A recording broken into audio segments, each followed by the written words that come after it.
my wife and kids really love coming down. I've got a couple kids in camp this week, so they didn't make the trip with us, but my wife and our oldest came down. I got another event up the road that we're going to speak at and then head back. But it's always great to be here. We really appreciate everything. We've got some really good announcements today. First, I want to recognize, you're going to hear from Roger Young as our Executive Director for the Florida Fish and Wildlife Conservation Commission. Your state rep, Jim Moody, is here, Florida's 120th House District. And then we have Captain Matt Bellinger, owner and charter captain, Bamboo Charters, and is also part of Captains for Clean Water. So we have done, since I've been governor, historic investments in conservation efforts, in making sure that Florida's waterways are clean, and making sure that we're restoring the Everglades so water flows to Florida Bay as God intended. And we've done more on that than anybody has ever done.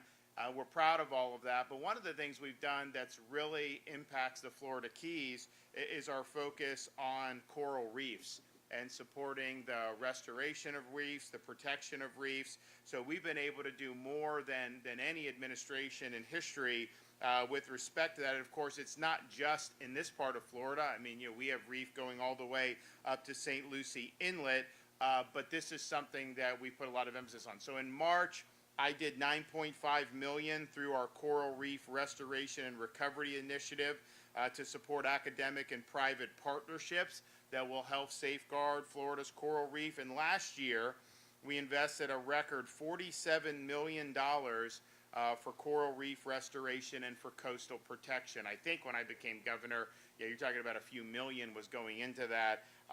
And we are doing the same thing this year. So that means we can say, since I became governor, we've done $114 million for coral reef recovery and coastal protection efforts. You've never seen anything like that. And to put that in perspective, what we've done in the current year's budget, what we did in the budget I signed last week that will take effect in July 1, both of those years, our support for coral reefs through our own state budget exceeded the total investment requested by the Biden administration for coral reef restoration across the entire United States.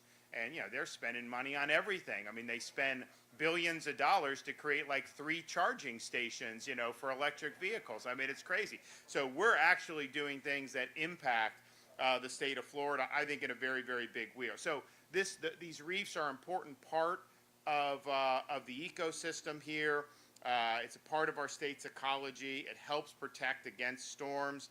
And of course, it does attract visitors and tourists year-round. This is more of the low season, but people still come. Even then, obviously, when it gets cold other places, I mean, people beat a trail down here faster than you can imagine. I remember during COVID, all the people fleeing down here, and a lot of them never left. They just stayed in the Keys throughout the whole time. Not a bad decision. So, but we're dedicated to doing this. So today, we are adding from the budget that I signed, we'll be able to distribute an additional $5 million dedicated to artificial reefs through FWC. And Roger will talk about what we're doing that. But this is all in an effort to support the establishment of a new framework for installing, overseeing, and preserving artificial reef habitats in the Florida Keys. So we now have more than 4,300 planned public artificial reefs that have been placed in state and federal waters off Florida's coast. And we've done $26.5 million through the balance of our administration on artificial reefs.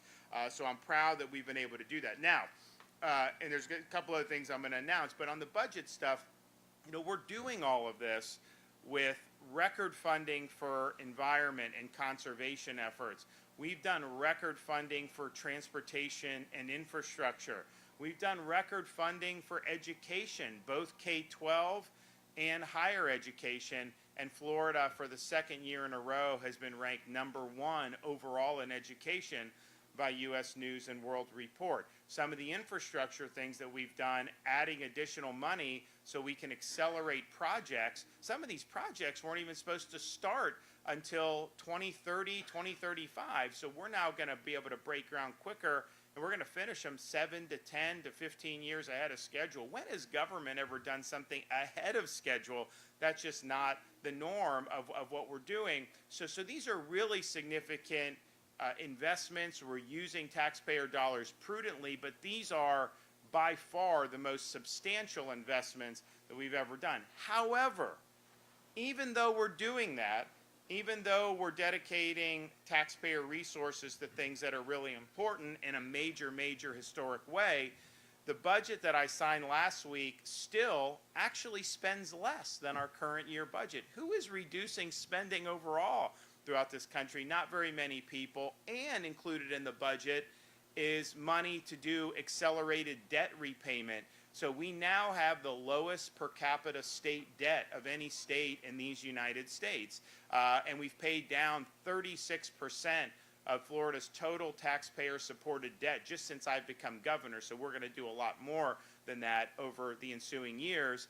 And we're running a massive surplus, and we're able to deliver $1.5 billion in tax and toll relief for people throughout Florida. So these investments that we're doing, whether it's coral, coastal, whether it's things that we've done with the Everglades, it's substantial. It's a lot of resources, but that's being done in the context of a state budget that is the most fiscally sound of any state in the United States. And so, you should feel proud that as a taxpayer, that your dollars are being spent wisely. You should also be thankful to be a Floridian, because we have a lot of non-Floridians pay a lot of our taxes when they come and visit, and that's the way it should be.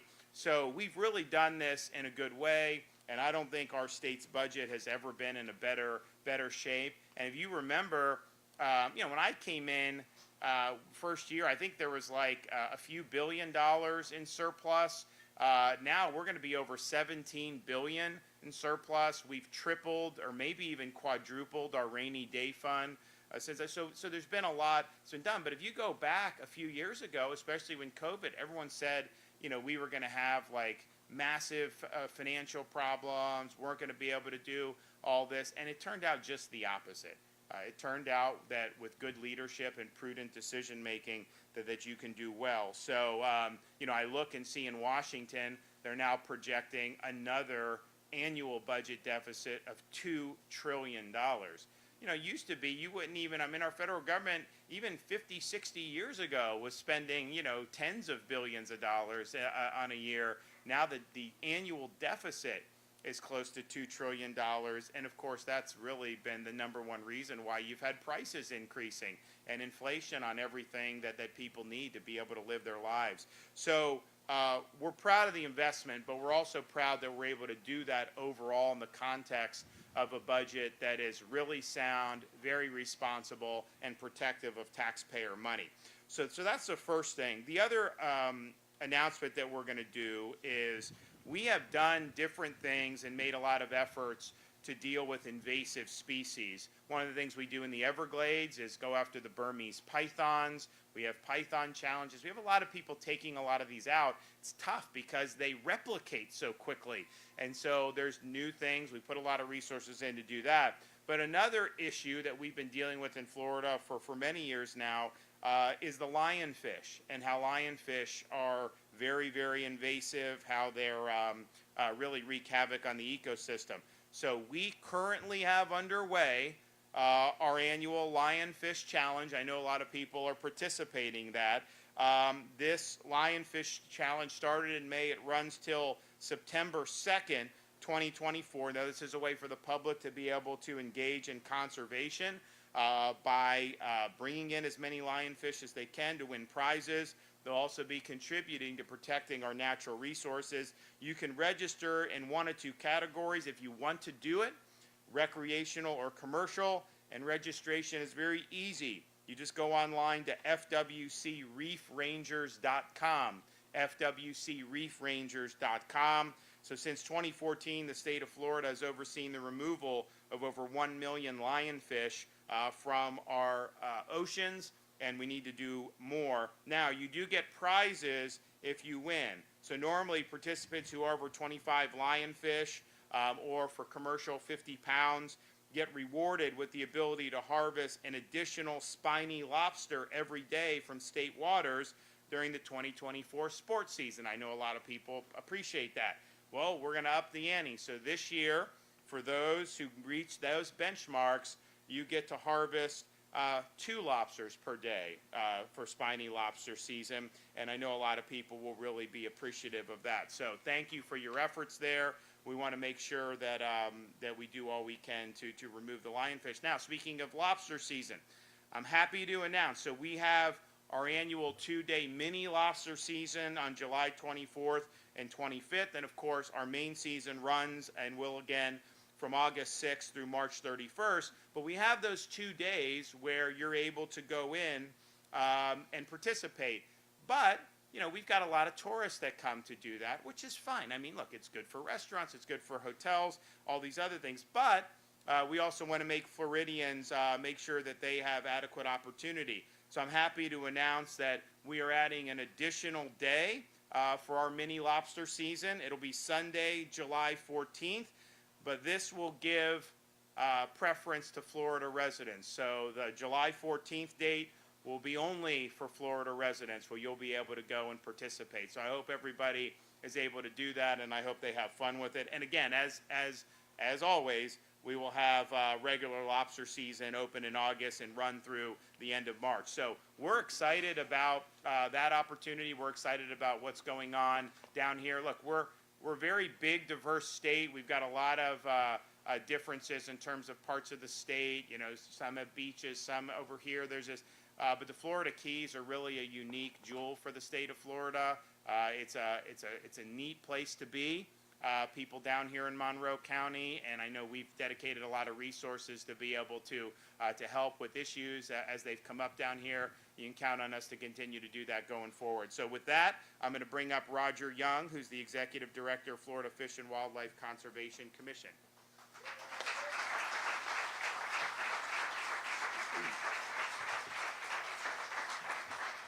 Thank you so much. Thank you, Governor. Appreciate it. It is an honor and a blessing to be here back in the Florida Keys, where I love so much. And Governor, we just appreciate your leadership and your steadfast commitment to the environment and to the residents of the state of Florida. You know, we are truly blessed to have a governor and a leader who cares so much about our resources and the people of this state. And it's the resources that makes the Florida Keys so special, because this truly is a special place. People come from all over the world, but the people that live here know it the most, how special this place is. You know, from lobstering to world-class fishing opportunities, Florida and the Florida Keys really is the fishing and boating capital of the world, where people come from all over, as it should be. So like so many families, my family and I have been coming to the Keys for years to enjoy the different opportunities that are down here, the great, fantastic boating opportunities, whether it be fishing for tarpon down around Lower Matacumbe, catching bonefish in the backcountry out of Lignum-Vitae Key, enjoying lobster season, or heading offshore and passing the iconic Alligator Reef Light as we go off into the Gulf to catch dolphin or whatever adventure lies in front of us. It is just a truly honor to have those experiences with our families and with our friends and build those memories that last lifetimes and generations. And I know the residents of Florida know that oh so well, because it happens so much. It happens, and it's passed on from generation to generation. So, like the governor announced, we're excited about the one-day prequel mini-season that we're going to have on July 14th. And this is just an excellent opportunity for residents, for Florida residents, and for locals here in the Florida Keys to enjoy their time with our resources and have memories with their families and their kids together, making those memories that'll last lifetimes and generations before the mini-season that's going to come. Because let's face it, most of us down here in the Keys, if you were down here and lived here during mini-season, you're probably working those 2 days because it's very busy with a lot of visitors. So this is a great opportunity for the residents of the Keys in Florida to get out there and enjoy that experience with their families and build on those memories.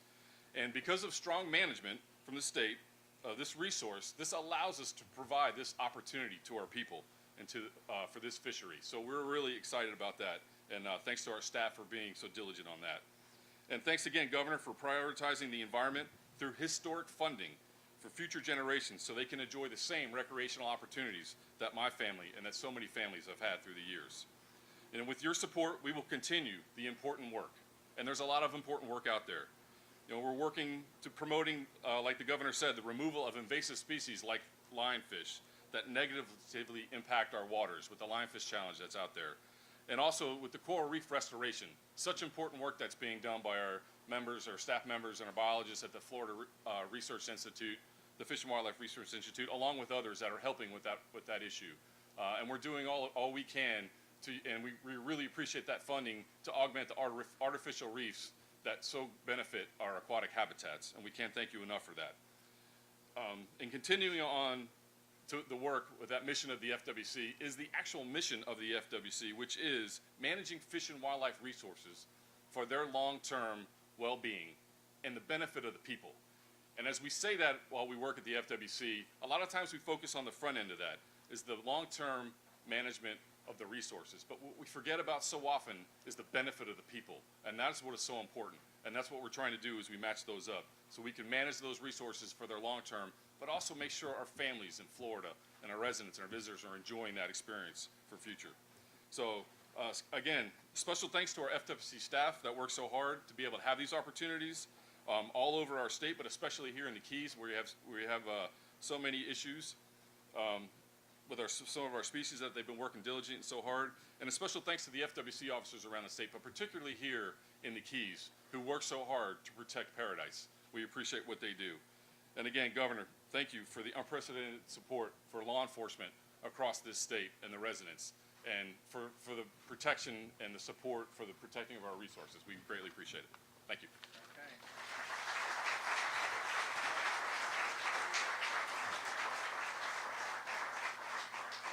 You know, we've worked at FWC to make sure that our resources are there for the enjoyment of the people of Florida and the people that visit. But, you know, you have this issue with the snapper. So, and I don't know why it ended up this way, but the federal government manages Atlantic red snapper. The state manages, within, I guess, federal guidelines, the Gulf red snapper. So I got in, and, you know, all these fishermen are telling me there's so many more snapper than what the federal data is saying. And I believed them. So I told my guys, I was like, you know, everyone that's there sees all these fish, and yet you look at the data, and the data claims there's no fish there. So we really went to work. They did a lot of diligent work, and we wanted to be able to expand opportunities for Gulf red snapper for, you know, that is consistent with the facts that are actually there. And so they've been able to do it. So this year, we're doing the largest Gulf red snapper season in modern history, the longest by far since we have taken over state management, and we did the record last year. We beat it this year, but it's like 103 days, I think. So that's on the Gulf side. How many days is the federal government giving for Atlantic red snapper? I think it's 1, maybe 2 days that they're doing, because they're using faulty data.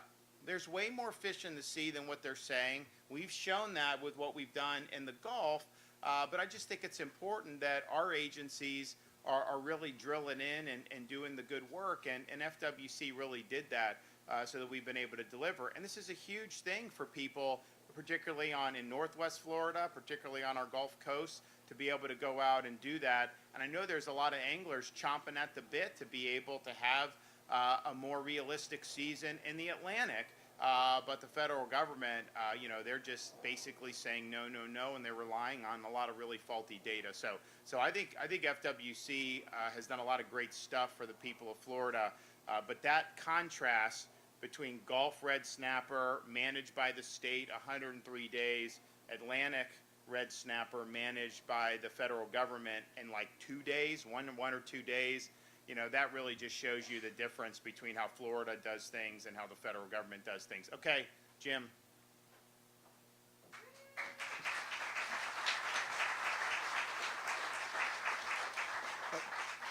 Thank you, Governor, for being in Monroe County. Normally my texts say the governor will be somewhere. It'll be 8 o'clock in Doral or 8 o'clock in North Miami, and I go to Peter. Peter, I'm sorry, but I can't get up before in the morning. But please tell the governor I wish I was there. But in all honesty, Governor, thank you for what you've done for us. This district is so dynamic. You know, Holly, now the mayor of Monroe County, I'm following her, but she's worked hard. Former representatives have worked hard. But a great example of how much you care about this district is when, on the last day, before the budget was submitted back and forth between the Senate, I requested $2 million in emergency funding through Chair Leak, which you approved without a question, no doubt about it, on the spinning fish. We're yet to come out what that's happening with those things, but the point is, you didn't question that whatsoever. Last session, you approved another $5 million for artificial reefs. Previous session, $10 million for our reefs. Artificial reefs are necessary in today's world. We can't fix what's already gone out there, but we can now enhance. And through support from the governor's office, we're going to make sure that we have an ecosystem that thrives, is good for Florida, is good for our tourism, and good for our children in the future of Monroe County in particular, in the state of Florida. So from my heart, I say thank you. I really do, because it means a great deal to this audience here. It sort of goes unnoticed a lot of times. You know, you don't get the pats on the back that you always deserve, in my opinion. But you deserve a massive round of applause for what you've done to support not only Monroe County, but Everglades restoration. So thank you so much for what you've done for Monroe County. Sure.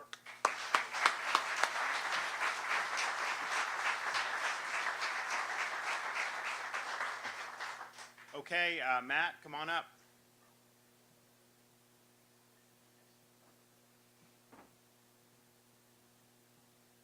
Good morning, everybody. My name is Matt Bellinger, Bamboo Charters. I've been guiding people in, on, and underwater down here for about 35 years now, and seen the ups and downs, and a lot of different governments come through, and not blowing smoke, but he's kicking butt. Coming in with your funding, thank you very, very much. What you're doing is making a big difference. The big thing we have to remember when we're down here, you hear sometimes people talk about our water and your water and their water, and sometimes they forget that the water that falls in Orlando comes down to Okeechobee. Some of it, and more of it soon, will be making it into Florida Bay, but comes out into the Gulf, comes out in the Atlantic, ends up here in Florida Bay. That water doesn't stay in Florida Bay. That water ends up right here, right out in the Gulf, out in the ocean, and goes upstream someplace. We all live downstream of somebody else's problems, and it ends up in our yard. And it affects us, every one of us. You don't have to be a fisherman. You don't have to be working on the water here. But all of us rely on tourist dollars that come from that water right there. And with the moves they're making, things will get better. It's amazing what you can see when this rain we just had the last 2 weeks. Northeast Florida Bay right now is like it used to be. It's insane, the snook bite, the redfish bite, the trout and such. When we start getting this treatment, and the other treatments that we get that end up out on the reef, our fisheries, our snorkeling, the environment that we just live for is going to be so much better. And these efforts, just as they keep going, it keeps getting better.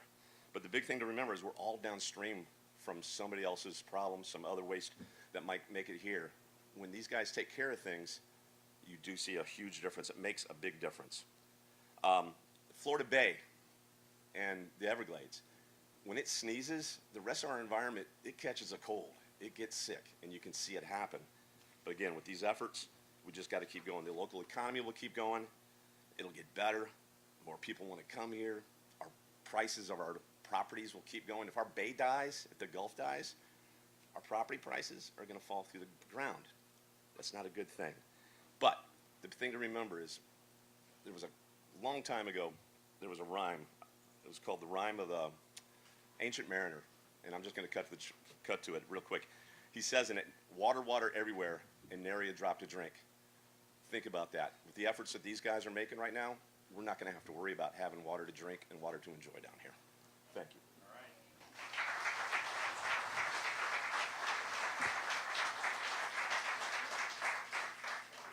Yeah, I mean, I think if you look, so we have a reservoir that's on the eastern side of Lake Okeechobee, and that is to take water, clean it, and make sure that it's not getting into the estuaries. We're going to have one on the west side of Lake Okeechobee done soon, and then we've done ahead of schedule, you know, our part of the southern reservoir south of Lake Okeechobee, the stormwater treatment. So, but in the federal government, you know, they just take longer on some of this stuff, but the amount of money because of, the amount of water because of what we've done there, what we've done to do things like raise Tamiami Trail, you have more water going to Florida Bay than has come down through the Everglades in decades. I mean, we're at a modern high.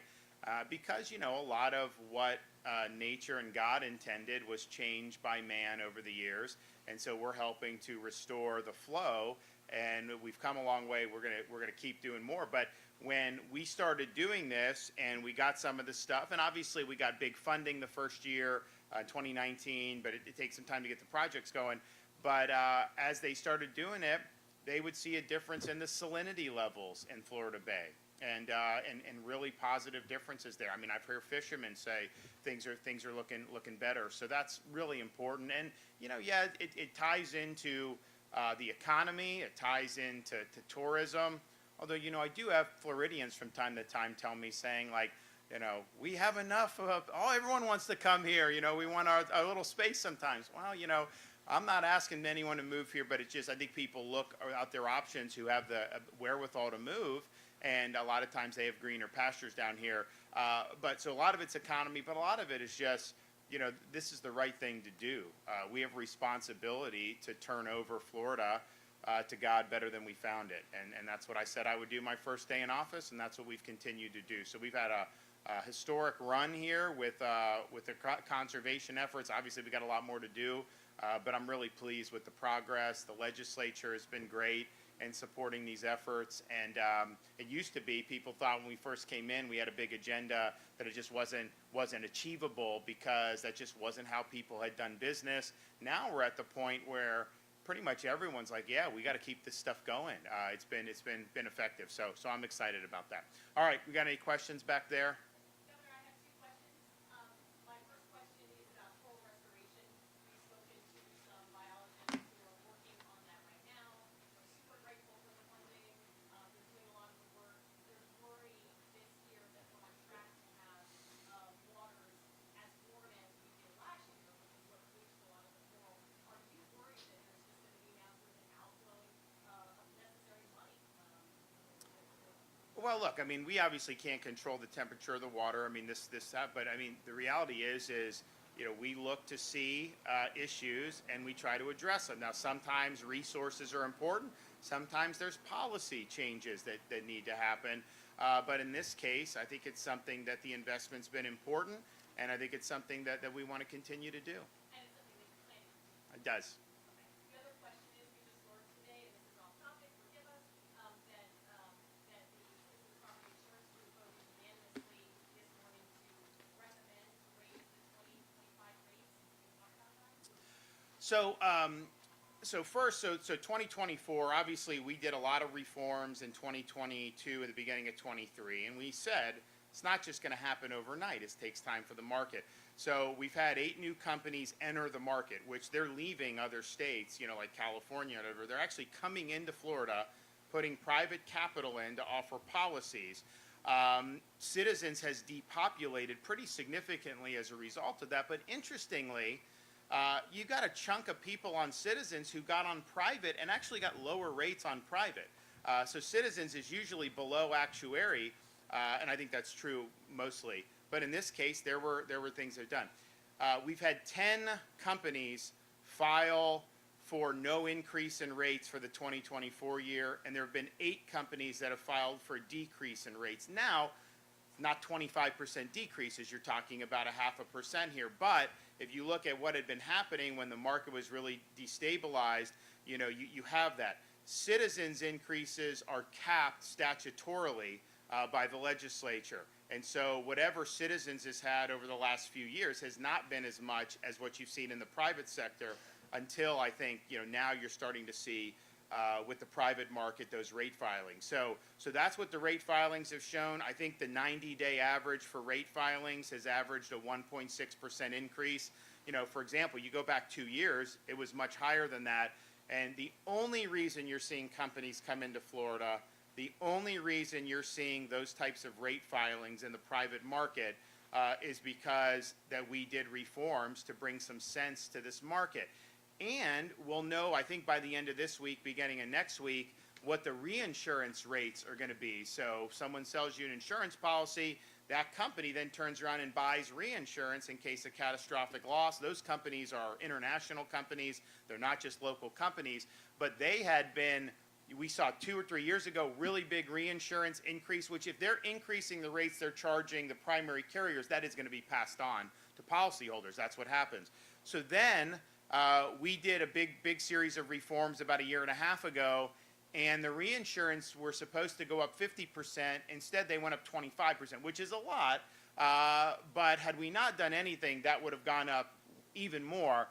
Now we think the reinsurance is going to come in pretty stable for 2024. That means that there's not going to be a need or an incentive to pass any of that on from a company to a policyholder. And then finally, I'd point out in our budget, I mentioned $1.5 billion in tax relief.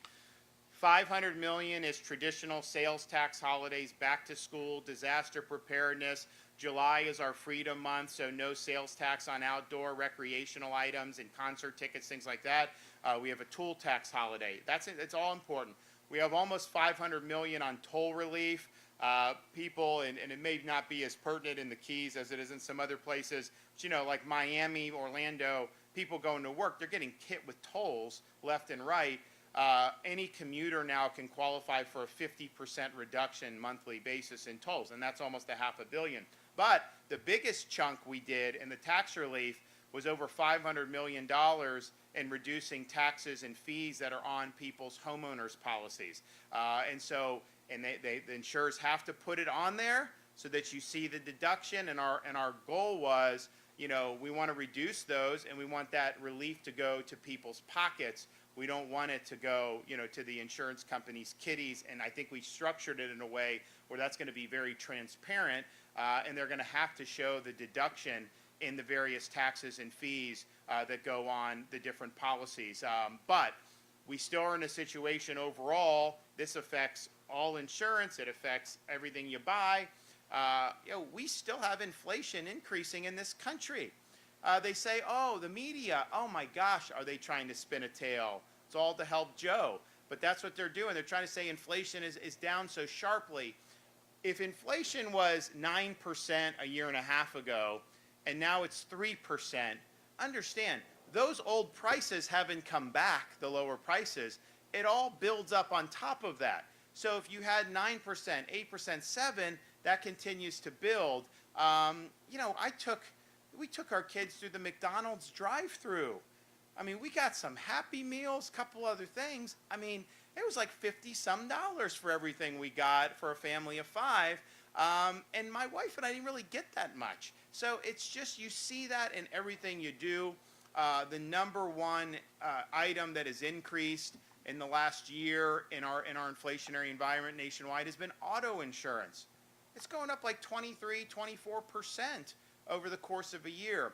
So that is still just a fact of life, that if you want to build a house or repair a house, it just costs a lot more today than it did 4 or 5 years ago. And that's the thing. It's like, you know, the state budget, we're $116.5 billion for a state of 23+ million people. Federal government, you know, they run more of a budget deficit on a monthly basis than the state of Florida spends all year. I mean, they have $200 billion deficits. That's not out of the question. Certainly, they're always $150 billion on a monthly basis. That's just the deficit. So what we do in terms of spending is in restraint is not necessarily not likely going to move, you know, this national economy of what we're doing in terms of inflation. It is driven by the Federal Reserve. It's driven by the Congress and the administration, and to borrow and spend. And here's the thing, you know, you're borrowing, spending all this money. They did this big infrastructure bill, and they say, well, you know, hasn't Florida benefited from the infrastructure stuff? And I think that the true answer, non-political answer, is that Florida's benefit has basically been zero, and I think that's true with other states, because even if you take the money that states have gotten, the cost of projects have gone up so much that it basically eats up the amount of federal support that you're getting. And we've had to put in more money in our projects in the budget the last couple years. Things that I thought were fully funded, they now come back to me and they say we need 40% more money. I'm like, why? They're like, because the cost of construction and this, and they go through the list, and I mean, it is what it is. It's unfortunate, but that's just the reality that we face. So to be in a situation where this reinsurance comes in relatively stable, which is, I think, our anticipation in a high inflation environment with the overall economy. The only reason that we're in a position to have that is because of the reforms, that we've done. But, our state, if I could reel in the federal government spending as governor, I would do it. Trust me, we would get that done. But it's still an inflationary environment. And the price increases, while the rate may be lower than what it was a year and a half ago, it is cumulative increases, and it continues to go up. So I think people need relief. That's why we did the relief that we did in the tax relief, the toll relief, the tax relief on the insurance policies, and then the different sales tax holidays, because I think it matters to people if you're able to do that and able to get that done. Okay, great to be here. Thanks, everybody. We appreciate it.